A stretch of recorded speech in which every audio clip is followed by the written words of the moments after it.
আমার কথা শুনলে আপনার কপালে দুঃখ আছে। দুঃখ কি বলবো? দুঃখ হলো বিয়ে করার জন্য বউ পাবেন না। আরে বউ পাওয়া তো পরের কথা, নিজের মা বাপের কাছেও বিল পাবেন না। মা বাপও দেখবেন খুশি না, বলবে যে কি একটা ছেলে আমার,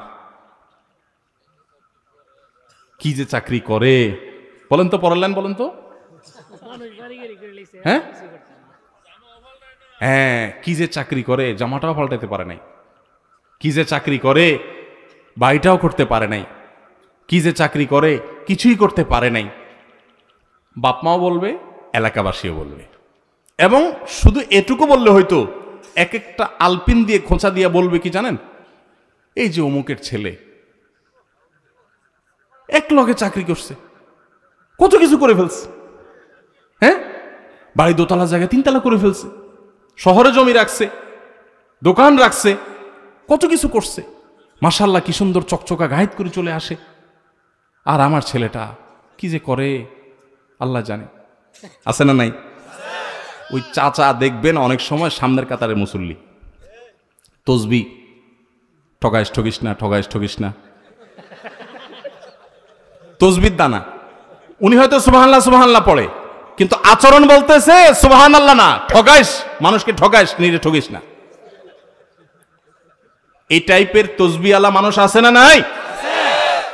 ভাইরা আমার, আজকের মাহফিল থেকে যুবকরা একটু ওয়াদা করেন যে সৎ উপার্জন করব, হালাল উপার্জন করব ইনশাআল্লাহ। চেষ্টা করবেন তো ইনশাআল্লাহ? কিন্তু আমার এই কথা শুনলে কপালে দুঃখ আছে। আগে ভাগে বলে দেই দুঃখগুলা কি কি হইতে পারে।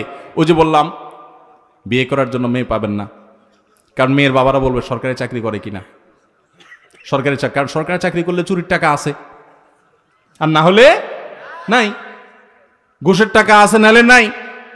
এজন্য মেয়ের বাবারা একটা চোর চায়, ছেলে চায় না।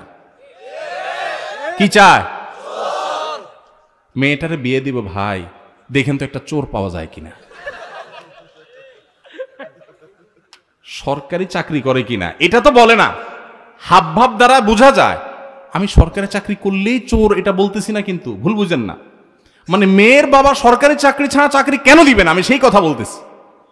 সরকারি চাকরি করা হাজার লক্ষ বহু মানুষ আছেন, সৎ আছে না নাই? বহু মানুষ আছেন। কিন্তু আমি বলতেছি যে সরকারি চাকরি যদি ছোট্ট হয় তারপরেও মেয়ে দিবে, আর বেসরকারি চাকরি যদি বড় হয় তাও দিবে না। হয়তো এটার একটা কারণ এটাও যে সরকারি চাকরি এটা যায় না, এটার একটা গ্যারান্টি আছে।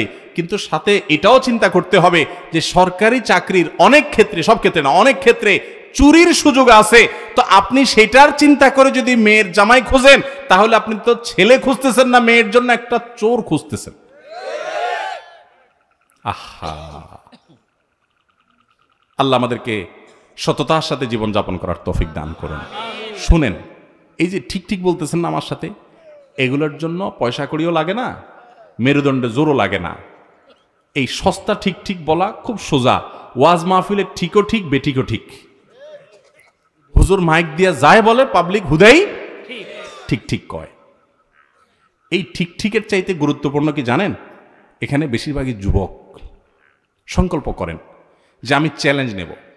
এটার জন্য মেরুদণ্ডে শক্তি লাগবে, মেরুদণ্ড সোজা করে দাঁড়াতে শিখতে হবে যে আমি সরকারি চাকরি যদি পাই, আমি দৃষ্টান্ত স্থাপন করবো। আলহামদুলিল্লাহ বহু সরকারি চাকরি আছেন সৎ, আমার পরিচিত বহু লোক আছে।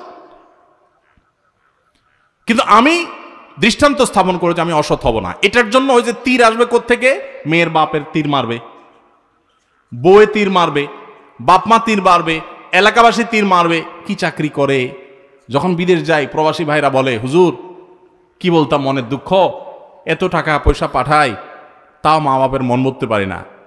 কি যে বিদেশ করো বাবা, তোমার কত পরে গেছে অমুকের ছেলে, পুরো এলাকা কিনে আলেস, পুরো এলাকা।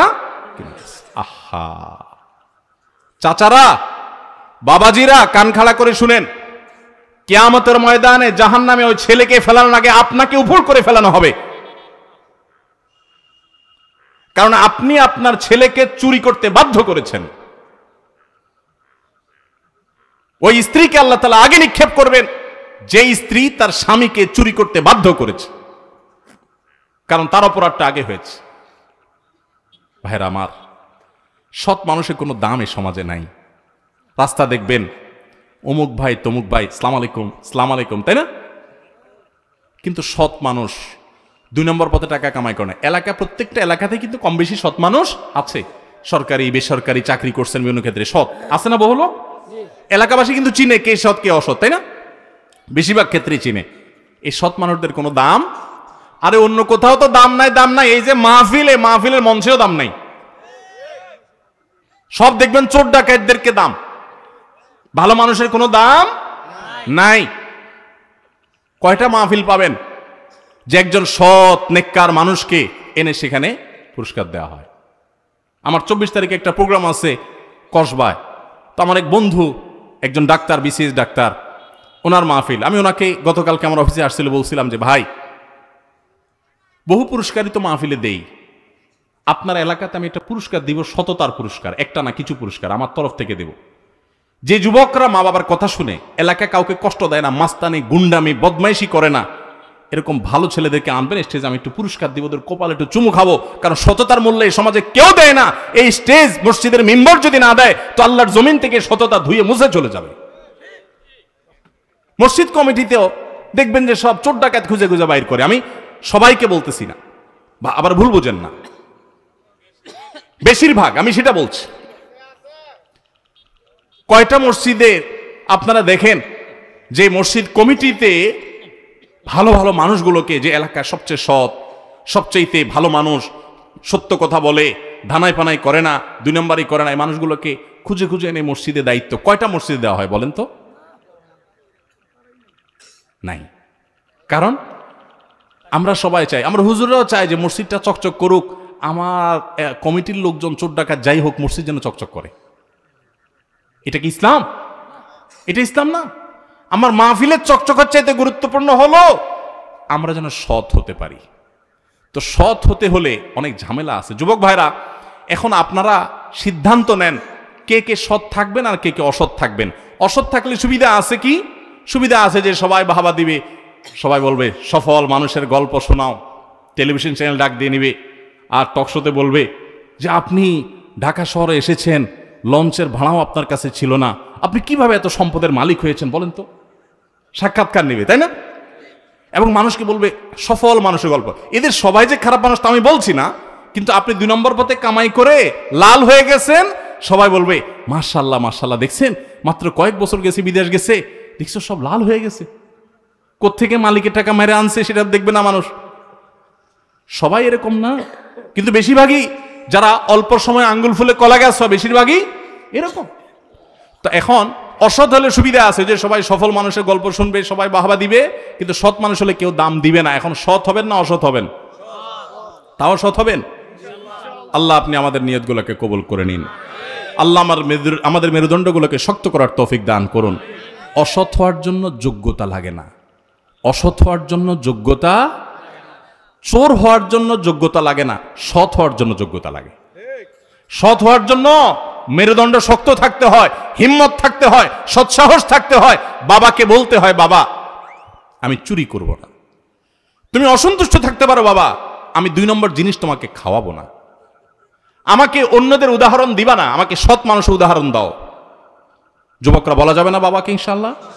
বেয়াদবি করা ছাড়া সুন্দর ভাই বলা যাবে না।